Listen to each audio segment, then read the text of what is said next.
بسم اللہ الرحمن الرحیم۔ السلام علیکم ناظرین، میں آپ کو اپنے اس چینل جس کا نام ہے بیسک پاکستانی لاز ان اردو اس میں خوش آمدید کہتا ہوں۔ امید کرتا ہوں کہ آپ سب اللہ تعالیٰ کے فضل و کرم سے خیر وعافیت سے ہوں گے، اور اللہ تعالیٰ سے دعا کرتا ہوں کہ اللہ تعالیٰ آپ کو ہمیشہ خوش رکھے، آپ کی پریشانیاں دور کرے، آمین۔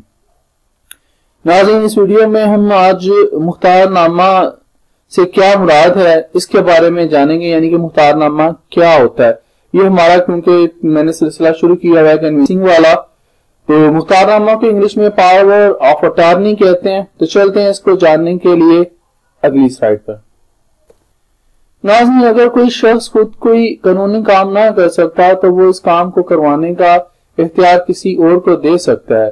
یہ اختیار زبانی طور پر ہرگز نہیں دیا جا سکتا، بلکہ یہ تحریری صورت میں ہوتا ہے جسے مختار نامہ کہتے ہیں۔ اس کی مثال میں آپ کو یہاں پر یہ دے دوں۔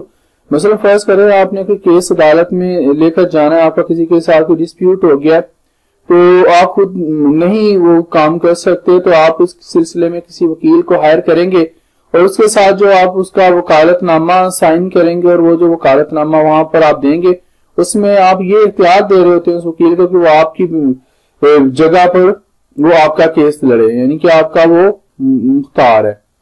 تو ناظرین، اس کی دو اقسام ہیں۔ نمبر 1 ہے مختار نامہ عام، اور نمبر 2 ہے مختار نامہ خاص۔ جو شخص کسی کو یہ اختیار دیتا ہے کہ وہ مختار کنندہ کو، جو کسی کو یہ قانونی اختیار دیتا ہے نا، وہ کون ہوتا ہے؟ مختار کنندہ۔ جیسے میں نے ابھی آپ کی ایک مثال دی کہ آپ کا کیس ہے، آپ اپنے کسی وکیل کو ہائر کر رہے ہیں تو آپ کون ہوگے؟ مختار کنندہ۔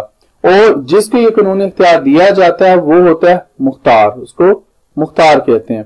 ناظرین، انشاءاللہ یہ مزید اس پہ میں آپ کے ساتھ ویڈیوز بناؤں گا، مختار نامہ کو 5-6 ویڈیوز میں انشاءاللہ کلیئر کریں گے۔ تو کنونسنگ کے بارے میں جاننے کے لیے یہ ہمارے لیے بہت ضروری تھا، تو یہ انشاءاللہ سلسلہ شروع کیا ہوا ہے۔